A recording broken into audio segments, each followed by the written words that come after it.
అమ్మవారిని 3 రూపాల్లో పూజించే హనోగి మాతా దేవాలయం గురించి తెలుసుకుందాం.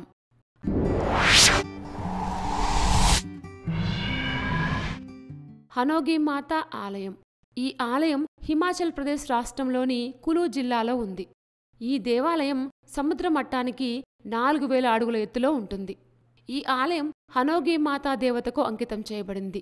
ఇక్కడ అమ్మవారిని శక్తి దేవతగా పరిగణిస్తారు. బియాస్ నది వెనక పర్వతకొండపై నెలకొని ఉన్న ఒక సుందరమైన ఆలయం. ఈ ఆలయం ఒక చిన్న శిఖరం పైభాగంలో ఉన్నందువల్ల చూడటానికి చాలా అద్భుతంగా ఉంటుంది. పచ్చని పర్వతాలు, దిగువన ప్రవహించే బియాస్ నదీ ప్రవాహం ఈ ఆలయానికి అదనపు ఆకర్షణ.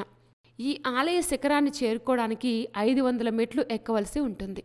ఈ ఆలయం యొక్క వాస్తుశిల్పం ప్రత్యేకమైనది మరియు అందమైనది. క్లిష్టమైన శిల్పాలు, గోడల మీద రంగురంగుల చిత్రాలతో అద్భుతంగా ఉంటుంది. ఈ ఆలయాన్ని పూర్తిగా రాతితో నిర్మించారు మరియు ఈ ఆలయ నిర్మాణం 16వ శతాబ్దంలో జరిగింది అని చెప్తారు. ఇక్కడ అమ్మవారు దుర్గాదేవి అవతారమైన హనోగి మాతగా పూజిస్తారు. ఈ ఆలయంలో రాతిలో హనోగి మాత విగ్రహం ఉంటుంది. ఇక్కడ అమ్మవారు అష్టభుజాలతో దుర్గాదేవిగా నయనమనోహరంగా దర్శనమిస్తారు. దుర్గామాత ఇక్కడ శాంతమూర్తిగా కొలువై ఉన్నారు. ఆలయం చుట్టూ పైన్ చెట్లు మరియు పచ్చని పర్వతాలు ఉంటాయి. హనోగి మాత ఆలయంలో దేవత యొక్క 3 రూపాలను పూజిస్తారు. కాళీదేవి, లక్ష్మీదేవి మరియు సరస్వతీదేవిగా పూజిస్తారు. ఈ ఆలయం పక్కనే ప్రవహించే సరస్సు ప్రవాహం మరియు ఈ ఆలయం వెనుక ఉన్న కాళీ మరియు సరస్వతీదేవి ఆలయాలకు వెళ్లడానికి ఉచిత బోటింగ్ సౌకర్యాలు కూడా ఉన్నాయి.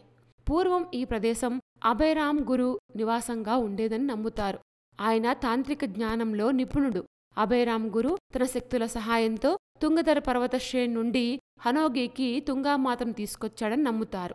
హనోగిలోని ఒక పెద్ద గుహలో పురాతన కాళీమాత ఆలయం కూడా ఉంది. ఈ గుహలో దాదాపు 5000 సంవత్సరాల నాటి తుంగామాత రాతి విగ్రహం ఇప్పటికీ ఉంది. గురూజీ ఇక్కడ నివసించినంత కాలం అమ్మవారిని పూజించేవారని ఇక్కడి వారు చెప్తూ ఉంటారు. హనోగి మాత ఆలయానికి ఏడాది పొడవునా భక్తులు వచ్చినప్పటికీ నవరాత్రుల సమయంలో ఇక్కడికి పెద్ద సంఖ్యలో భక్తులు తరలి వస్తారు. ఆలయంలో జరుపుకునే అతి ముఖ్యమైన పండుగల్లో ఒకటి హనోగి మాతా ఫెయిర్. ఇది ప్రతి సంవత్సరం ఆగస్టులో నిర్వహించబడుతుంది. ఇక్కడ ఈ వేడుక గొప్ప జాతరగా జరుగుతుంది మరియు రాష్ట్రం యొక్క నలుమూలల నుంచి భక్తులు ఇందులో పాల్గొనడానికి వస్తూ ఉంటారు. ఈ అద్భుతమైన ఆలయం కులు బస్టాండ్ నుంచి 45 కిలోమీటర్ల దూరంలో ఉంటుంది. బుంతర్ విమానాశ్రయం కూడా ఇక్కడికి దాదాపు 33 కిలోమీటర్ల దూరంలో ఉంటుంది. అమ్మవారిని 3 రూపాల్లో పూజించే ఆలయం చాలా ఇంట్రెస్టింగ్గా ఉంది కదూ. ఇలాంటి మరిన్ని విశేషాల కోసం మా ఛానల్ని సబ్స్క్రైబ్ చేసుకోండి.